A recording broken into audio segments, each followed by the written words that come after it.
Hello everyone! Ipapakita ko po sa video na to yung full version ng ating basic cuts. Unahin na po natin yung strip cuts. So ang una ko pong ipapakita sa inyo is yung tinatawag nating julienne cut.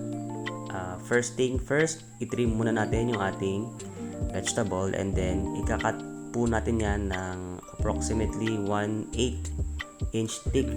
Parang ganyan po. And approximately 1 to 2 inches long.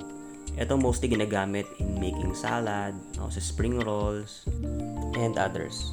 So next po is fine julienne. So basically, pareho lang siya ng julienne. Ang pinagkaiba lang nito is 1/16 inch naman yung kanyang thickness.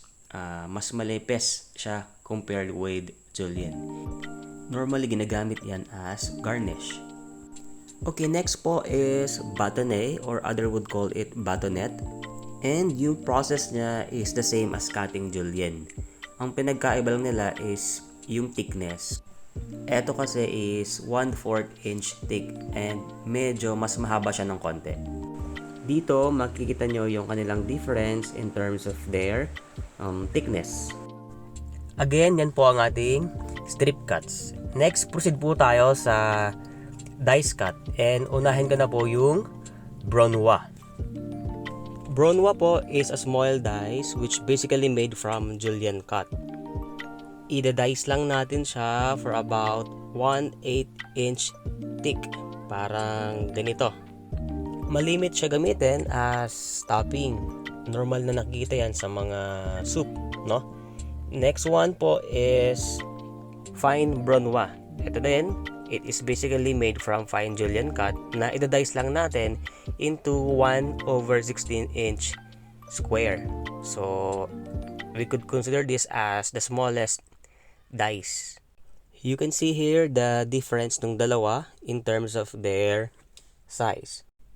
Next is gagawa po tayo ng small dice or also known as Macedon, which measures 1/4 inch square. Yung other size ng dice is medium or known as Parmentier, which measures 1/2 inch. And then the other one is the large dice or Carré, which measures 3/4 inch naman. Again, yun po ang ating mga dice cuts. Next, proceed naman tayo sa iba pang type of basic cuts, which is sunod ko na po tong oblique or tinatawag natin na roll cut. Ito, malimit siyang i-apply sa mga conical shape vegetables. Next po is rondelle or yung coin shape cut na malimit nyo makita in stir-fried vegetable. Ang next naman po natin is paysan. So ito po ay square shape lang, parang tiles. So you will just do it like this. Approximately, ang size po nito is 1/2 inch square. And yung kanyang thickness naman is 1/8 inch. Yung next naman po is yung tinatawag nating lozenge or known as diamond cut. So bale, yung iyong vegetable, isi-shape mo muna into diamond parang ganito. And i-slice mo lang siya again 1/8 inch yung kanyang thickness, parang sa paysan lang din po. Okay, yan po yung lozenge. Sa part naman na to, magda-dice onion naman tayo. So first, we have to peel our onion like this and then we will cut the onion into half, slicing through the root ends. Importante po yon to make sure na intact yung ating onion. And then nag-slice ako horizontally tapos vertical, leaving the root end intact. Or vice versa, depende na po sa inyo. Tapos slice lang po kayo downward across these cuts para makapag-form tayo ng dice, and this is dice onion. Sunod po is chiffonade. I-roll mo lang yung ating leafy vegetable tapos slice lang natin into finely shreds parang ganito. Eto, ginagamit to for leafy vegetables and herbs. Next naman po is supreme cut na ina-apply sa citrus fruit like lemon. So ang gagawin po natin is ipipil lang natin yung balat hanggang sa ma-remove yung white pit parang ganito. So kapag kita na yung segments, pwede na tayong mag-slice in each section, parang ganito. So kukunin nyo po yung segments by slicing each section ng ating lemon.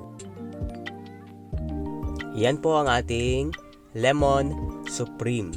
And moving forward, ang sunod po natin is Ternay. Ito, isa sa mga pinaka-paborito kong gawin. Although, napakahirap and very challenging.